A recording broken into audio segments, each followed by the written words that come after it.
Hey, welcome to the next section. So this section, as you can probably gather, we're still working with our books data. I hope you're not tired of it yet. If you are, we're almost done, but it's important that we keep working with one data set for a little bit at least, so that you can get familiar with it.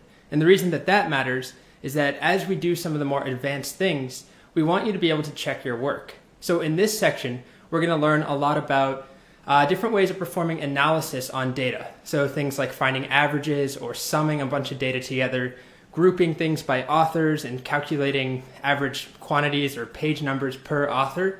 These are operations that if we had 10,000 books or 10,000 something else, it's really hard to know if you're doing it right or wrong. You get an answer, just a number, let's say 67.5, and how could you know if that's right or wrong?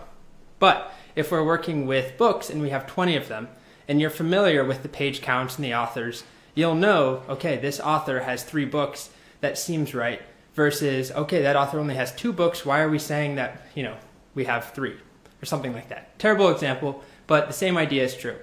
We know our data at this point.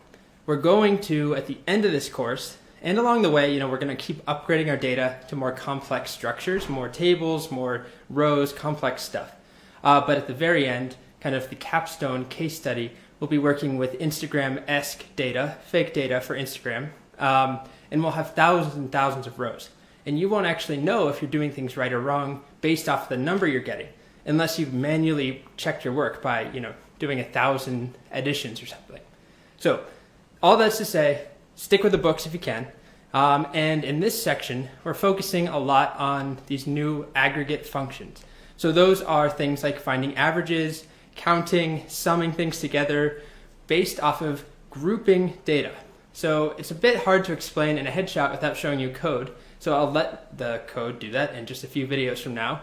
But the rough idea is that we take our data and there's all sorts of insights we can gain.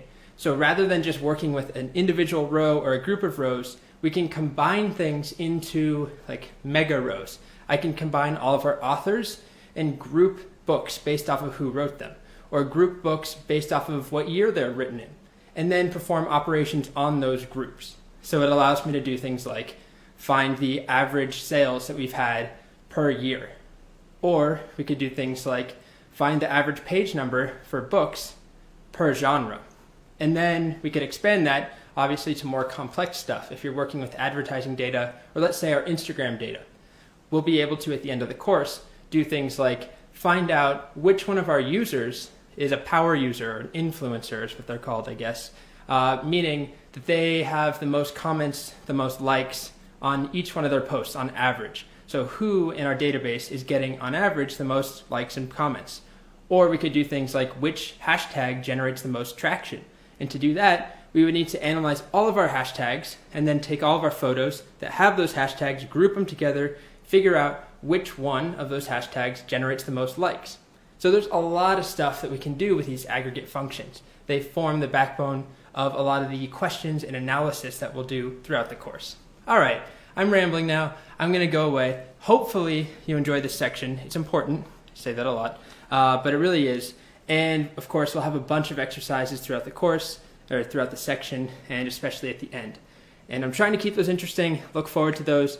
If you don't, just remember, it's a database course. I'm trying my best. It's databases. All right, I'm done.